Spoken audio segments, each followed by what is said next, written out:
Angels appear throughout many religious traditions as divine beings who serve God and carry out His will. Among them, the Seraphim stand as the highest-ranking order in the celestial hierarchy. Their unique attributes, roles, and spiritual symbolism place them at the summit of the angelic realm. I will try to uncover what makes the Seraphim distinct, examining their origin, their description in sacred texts, and their function in theology and spiritual life. The word Seraphim comes from the Hebrew root saraph, which means to burn. This connection with fire is more than symbolic. It defines their very essence. The Seraphim are known as burning ones, not because they are consumed, but because they radiate divine energy, purity, and love. They are not ordinary messengers or servants. They exist as direct reflections of God's holiness.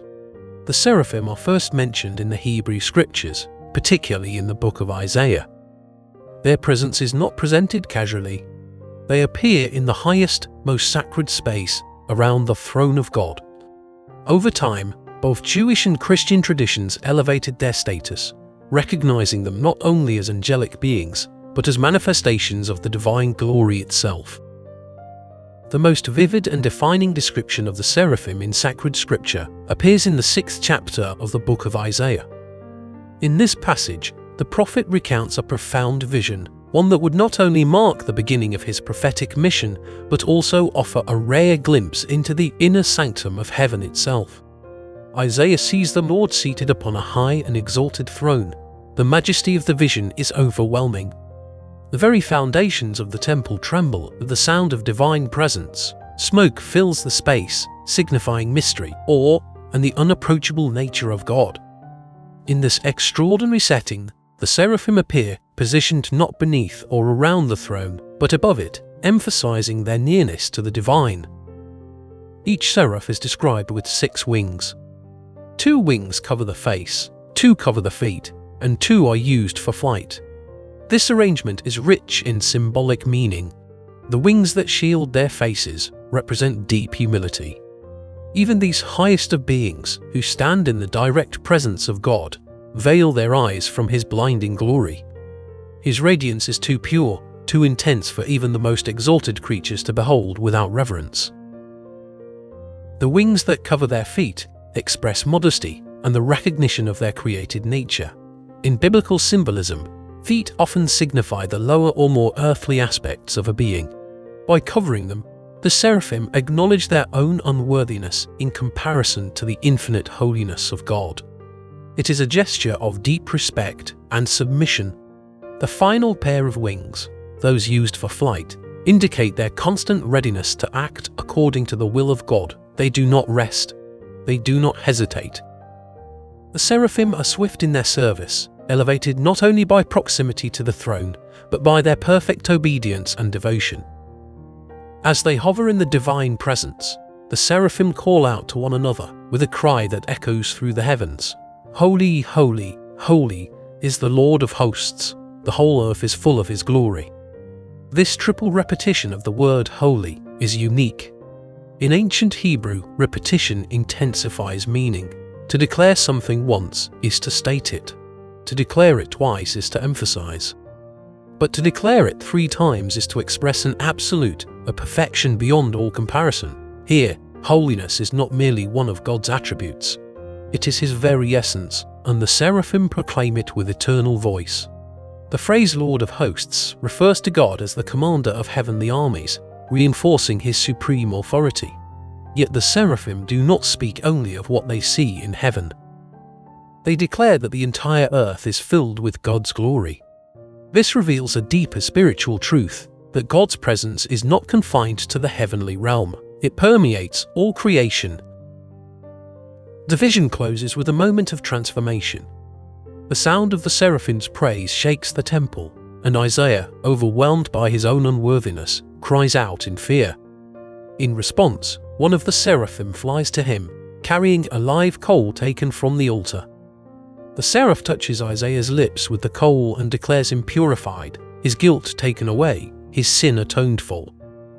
This final act reveals not only the worshipful nature of the seraphim, but also their role as bearers of divine purification.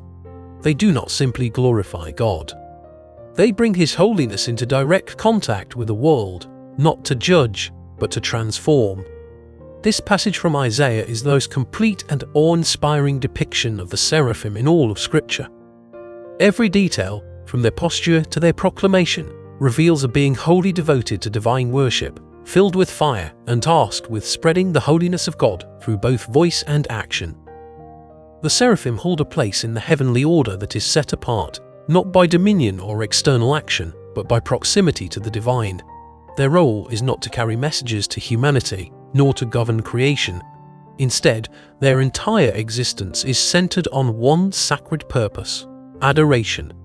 They are beings of ceaseless worship, wholly devoted to the presence of God, absorbed in the eternal rhythm of praise. This adoration is not a duty, but an outpouring, spontaneous, unforced, and all-consuming.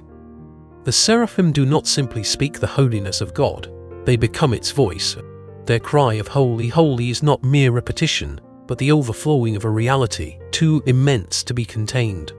Worship, for them, is not an act, it is a state of being. Yet this inward focus does not render them static or detached. The seraphim embody a paradox. They are still, yet never idle. Silent, yet resounding with meaning. Through their radiant presence, they communicate without words, illuminating the divine for all other beings. Their role is one of spiritual gravity, drawing creation closer to the source, not by command, but by example.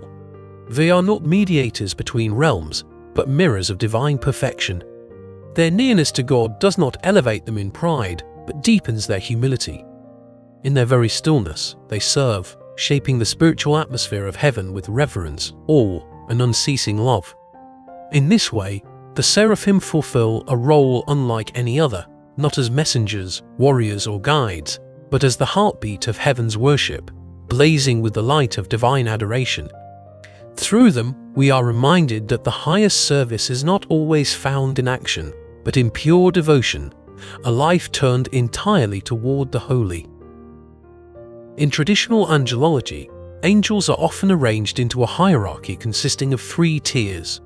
The lowest tier includes archangels and guardian angels, those closest to the world of humanity who serve as guides, protectors, and messengers.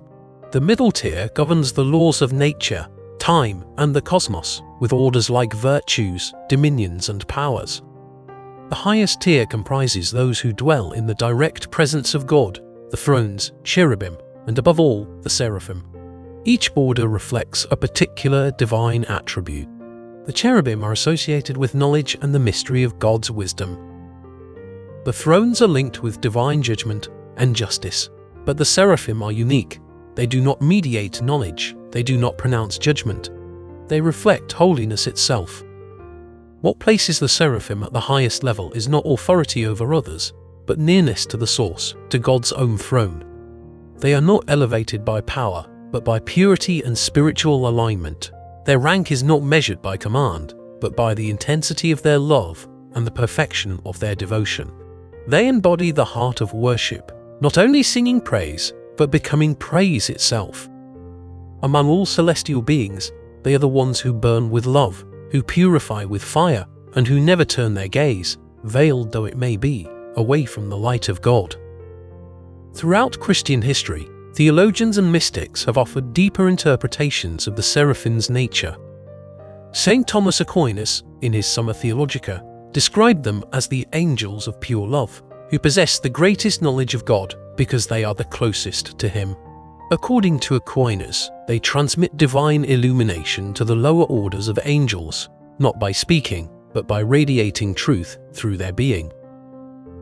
Mystical writers, such as Pseudo-Dionysius, the Areopagite, portrayed the seraphim as the summit of angelic perfection, beings who have transcended individuality, consumed entirely in the divine flame.